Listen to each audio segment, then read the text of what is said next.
Hello, everyone. I'm Roberta Fontre, and I'm the host of Thriving in Business Today. I'm so glad you could join me and my wonderful guest, the Honorable Deputy Chief, former Deputy Chief, WyndellWatkins Sr. How are you, sir? Fantastic. Great. I am glad to have you here. You are the president of an excellent firm, and you have a wealth of experience that you brought to the table. Tell us a little bit about yourself and the company that you founded. Okay, well, the name of my company is Youvestigate. That's YOUVESTIGE. Okay. .com. And I'm the president and CEO and founder, and what we do there is that we conduct investigations. We also provide truth verification services. In other words, we take the information that someone told you or you heard about and go out and try to confirm whether it's true or not. We also do background checks and conduct self-protection seminars. Okay, okay. Well, that is really interesting. Now, I know a little bit about you prior to starting this business, but tell the listening audience what you were doing before you started this wonderful Youvestigate company. Okay, about a few years ago, I joined the Metropolitan Police Department in Washington, D.C. And I spent 26 and a half years there. And I had an opportunity to go through the ranks from officer and retire at the rank of Deputy Chief of Police. Okay. While I was there, I served as the Chief of Detectives over all the major investigative squads. At one point, I was the commander of the homicide and sex offense branches. I was also the director of the Internal Affairs Division, and I also commanded 3 federal task forces. Okay. The Cold Case Squad, the Violent Crime and Gang Task Force, and Red Rum, which was murder spelled backwards. That was a collaboration of DEA agents and DC homicide detectives working on drug-related murders. Wow, you look like such a gentle soul. Dealing with all that had to be a lot. Well, there were times that it was quite challenging, but you know, many years ago, I've learned that there was nothing that would happen inside that office that God and I couldn't handle together. And I trusted in Him, and He brought me through. Well, I'm so glad you were on the job. Well, I want to learn more about this wonderful book that you brought to share with us. Youvestigate, don't speculate.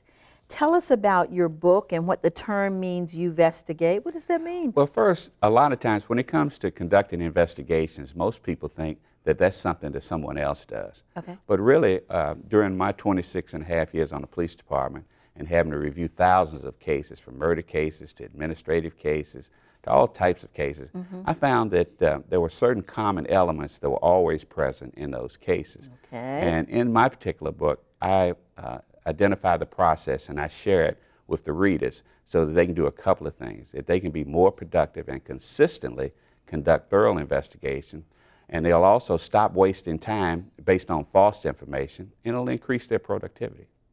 Well, the book has a wonderful premise, and I'd like to know a little bit about what the basic premise is in terms of discovering sort of the truth about the things that you think are true. Yeah. Well, one of the things that happens that when people are trying to deceive you, and in the book I refer to them as liars, schemers, and deceivers, Okay. then one thing that they're counting on is that you won't check anything they've told you. And the best illustration I could give you is going back to Adam and Eve. Okay. Adam and Eve had everything going for them, but yet they trusted a stranger and lost everything. Can you imagine what a background check would have been worth for them? Check that serpent out. Yeah, and you can imagine what God would have told them. And the same thing is happening today. Okay. People will accept things that they're told without checking, and then the results have often been traumatic. So in the book I talk about before you trust or commit to any person, place, or thing, you should always check before you trust and never trust until you check. You know, that's a very, very interesting statement because people do assume they should just give trust automatically. Yes. And for the entrepreneurs that are in our listening audience, for example, our TV audience, rather I do radio, so I say radio sometimes, but for the TV audience, folks who are entrepreneurs and in business need to do this so much, and they need to stay on top of those relationships. So it's very, very important. How does a person actually who is an entrepreneur create an internal and external environment that always sort of elicits the truth? Mm-hmm. Well, that's an excellent question, and that really is the real meat of the book. I would first recommend you get a copy. If you investigate, don't speculate, see what you've been missing. And in chapters 13 and 14, I've developed a toolbox. Matter of fact, it's called the Investigator's Toolbox, which is a checklist for problem solvers. Okay. And what you would do is take the information that you receive and go right down the checklist and do the things that I recommend. If you can't answer yes to any of those, you have some work to do. And what you'll find is that the same methodology is being used over and over. And again, we have to check. And the number one mistake that criminal investigators make, and even amateurs or non-professionals, is toolbox tool number one, which is never assume anything, verify everything. Wait a minute. Let me get this again. Never assume anything.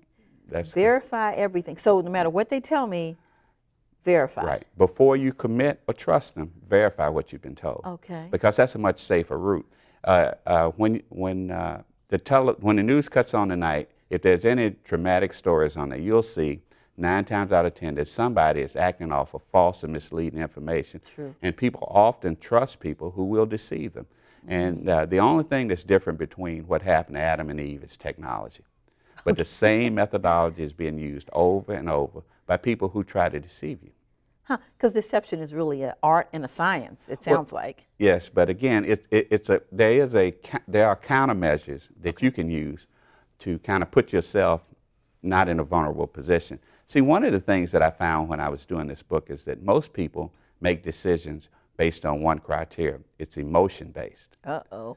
But the better decisions that you make throughout your life, and as you take a moment to reflect on, are fact-based.